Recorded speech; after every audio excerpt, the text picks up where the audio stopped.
Biden administration announced a sweeping set of actions to tackle not the economy, no, not the open border, not the crime running rampant, but the major Russian government-backed effort to influence the 2024 U.S. presidential election.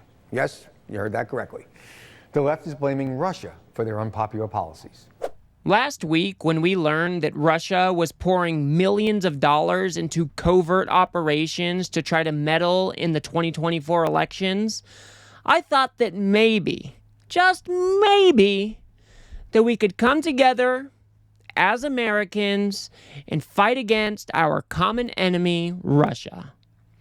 But of course, that is not the world we live in, is it? My hopes and dreams were immediately shattered, and what we saw instead was the right-wing media ecosystem immediately jump into high gear and run cover for not only these content creators, but for Russia itself. I'm not even joking. Let's go ahead and take a look at Kayleigh McEnany trying to say that we don't even need to trust our DOJ because they've tried to run this playbook before. Let's go ahead and take a look. We've heard Russia, Russia, Russia, Russia. No one wants a foreign power trying to influence the votes of the American people. That goes without saying. But it's also important to remember where we were and where we're going and how it will inform the future. Watch this.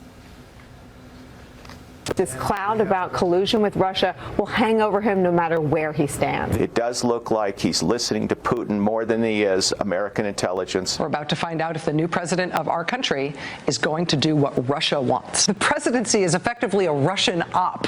The president is a Russian operative. The U.S. authorities are seeing if those emails we just talked about are connected to an ongoing Russian disinformation effort. It is so obviously a Russian operation. Hunter Biden, this laptop that intelligence officials have warned is likely Russian disinformation. Ongoing Russian disinformation effort. Ongoing Russian disinformation effort. I mean, Harris, forgive the American people for wanting to know more about this based on those lies. Or just basically know where they were getting their information from. Yeah. And if you want the definition of disinformation, just watch that clip over and over again. If these guys want to say that some of the Russia collusion language was a bit hyperbolic at the time, I can agree with that.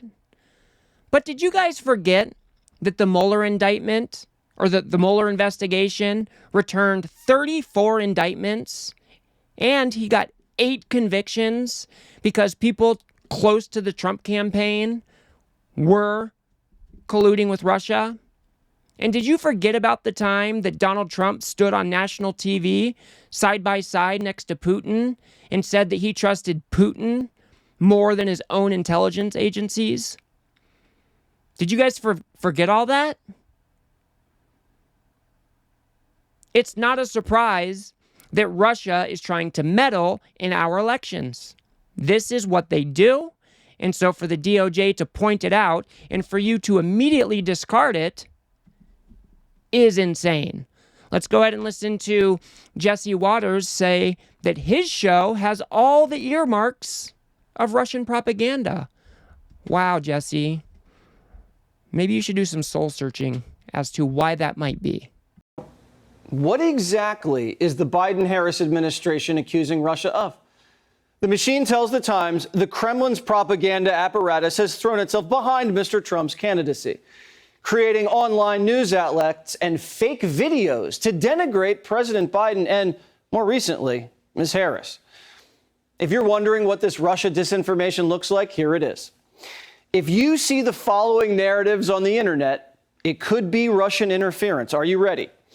Record inflation, unaffordable prices for food and essential goods, risk of job losses for white Americans, privileges for people of color, threat of crime coming from people of color and immigrants, overspending on foreign policy. The United States government wants us to believe that the Russians are using Republican talking points to interfere with the election. And if we see things online about DEI or migrant crime or even record inflation, it could be Russian propaganda. And anybody who emails this stuff around or says it on TV could be a Russian agent. and should be under investigation. This show tonight has all the earmarks of Russian propaganda. Are these guys just going to continue to play dumb time and time and time again? The problem isn't that these are Republican talking points, is that these talking points are used in a nefarious way. You guys lie about these talking points. You guys lie that we are experiencing 20+% inflation. You guys lie that crime is going up, even though it is actually going down. If you guys didn't use such disingenuous talking points, it wouldn't be that big of a deal. But the whole point of the Russian disinfo and misinfo machine is to sow chaos and division in the United States. So people like Jesse Waters is playing right into their hands. So he is right to identify that his show has all the earmarks of Russian propaganda because he continues to lie about each one of the talking points that he just listed on the screen.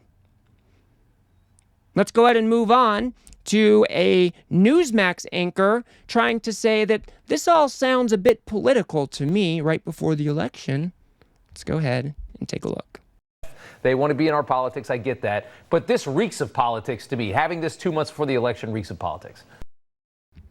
Just a quick note on that. When do you think Russia is going to try to interfere in an election? Maybe right before the election? Are you really that dumb, Rob Schmitt? Are you really that dumb? Of course, Russians are going to kick into high gear and try to meddle in our elections right before the election. That's just how this type of disinformation works, buddy. Let's go ahead and move on. No, it's ridiculous, Rob. It's good to be with you and with Steve. But I mean, I'm old enough to remember the 2016 transition and then what happened after that with, as you say, Russia, Russia, Russia, this attempt to create a narrative that Russia had somehow put President Trump in office. That's not true. The American people did. And what is happening here is they're trying to preemptively invalidate a Trump victory in November. And I think we all have to see this for the nonsense that it is. I mean, $10 million is nothing. Mark Zuckerberg put $400 million into the 2020 election. Are we going to accuse him of meddling? You know, this is just mindless, a mindless attempt to create a Russian boogeyman where there really isn't one. The mindless attempt to downplay Russia's involvement with our elections is coming from you. It is insane to me that these people get away with spouting these talking points on national news stations nonetheless. You can't just downplay all of the stories about Russia just because it was used in the past, because Russia likes to do these things in our elections. Russia did play a part in meddling in our elections in 2016. This is a fact. We have documented proof of that being the case. Now, did they get him to win the election? No. But who is making that claim? Conservatives have built such a huge boogeyman about Russia, Russia, Russia, that they can't even contend with the real facts about Russia trying to meddle in our elections. This is a tried and true method that Russia is getting increasingly good at. And we should be praising the DOJ and the FBI for being on this stuff. These guys are trying to keep Americans safe. Instead, you downplay and discredit all of their work because one time people said that Russia may have helped Trump get reelected or get elected. I mean, it's insane stuff. We should be able to unite as Americans. We should be able to understand that Russia is our adversary and that we should be able to band together and fight against them together. But that is not what we are seeing. Let's go ahead and look at Harris Faulkner here, trying to espouse some timing conspiracy of some sort. Let's go ahead and take a look. This works, they think, for the left, Russia, Russia, Russia, but it didn't work. It didn't work in 2016, and it's not going to work now. But the timing of it is right before that immunity hearing tomorrow, and a few days before the debate on Tuesday, and a few days then before the potential sentencing of Donald Trump in New York. There is a drumbeat to this. They know very little of that is probably going to work out. So they're kind of front loading. They're doing the thing that we do as human beings. Well, if we pack everything in the suitcase, something's got to fit. It continues to amaze me that these people can look in any direction and see a conspiracy. They can connect dots that don't exist. They can draw lines between these things and that things. But when we have somebody like Alexander Smirnov, who was an actual spy pretty much, with ties to Russian intelligence, who was knowingly spreading disinformation about Hunter and Joe Biden, you guys look the other way. Because that disadvantages your guys' stories. These people are absolutely insane. They are too worried about fighting against Democrats or triggering the libs to understand that there might actually be a true threat with Russia trying to meddle in our elections.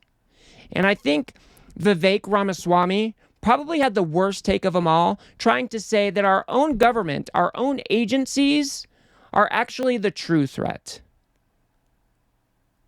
Vivek is an un-American asshole. Let's go ahead and take a look. Vivek, what's going on here? Are they laying the groundwork for more censorship? Well, the reality is they already did this in 2016. So they have a historical practice when they're afraid of Donald Trump coming back to office. They invent every figment of imagination of Russia or somebody else putting him there without actually paying attention to the threats coming from our own administrative state to free and fair elections in the United States. So when you see the suppression of information like the Hunter Biden laptop story on the eve of the last election, that was election interference. But it happened right here at home in the United States of America. It wasn't some foreign country doing it. And even as it relates to this whole discussion, Laura, it's an interesting moment for us in the West and in the United States when the greatest threats to the U.S. aren't coming from Russia or anywhere else. They're coming from right here at home for our own government actors that are violating our own enshrined principles to achieve their own, I would say, narrow-minded ends, especially on the left. I just can't. Vivek Ramaswamy is such a smug little un-American jerk.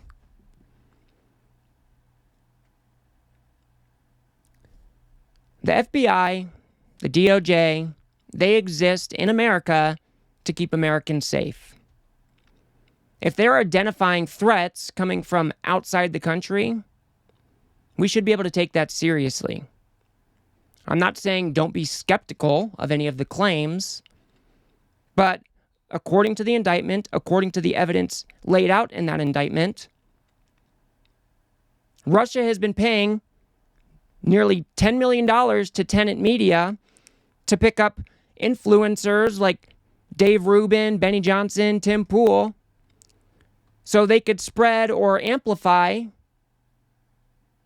propaganda that is in line with Russian goals. That is a problem. And did you ever stop and think that maybe the Hunter Biden laptop story sounded absolutely insane? That Hunter Biden somehow dropped a laptop off years ago to somebody who was blind, who owned a computer repair shop, and then somehow that guy got in touch with Rudy Giuliani, who was already over in Ukraine, possibly Russia, trying to dig up dirt on Joe Biden. Did you ever stop to think that maybe that did look like Russian disinformation? And only parts of the laptop, I think, have been confirmed. And with the revelations about Alexander Smirnov, it is quite plausible that this was Russian disinformation. But no, instead, there's a huge conspiracy about our own intel agencies working against conservatives or working against Trump. These people are absolutely pathetic. They shouldn't even call themselves American because at this moment in time, they are more aligned with Russian interests than they are U.S. interests. So it's an absolute shame that this is the direction they chose to take, and that we can't count on other Americans, even if we might disagree on policy, conservative versus liberal, that this is where we are today. It's an absolute shame, and shame on Fox News and Newsmax. All of these people thrive in the United States, and they use all of this privilege to shit on the United States. So good job, guys. That's going to do it for me on this one, folks. If you got anything out of this video, if you could remember to smash that like button and hit subscribe, maybe share it with a friend or two, I'd very much appreciate that. If you think I got something wrong, or if you disagree with me about something, feel free to drop a comment below. And if you want to learn more about the DOJ's indictment, the original story about Tenet Media, go ahead and watch that video on the screen now. And I will see you guys on the next one.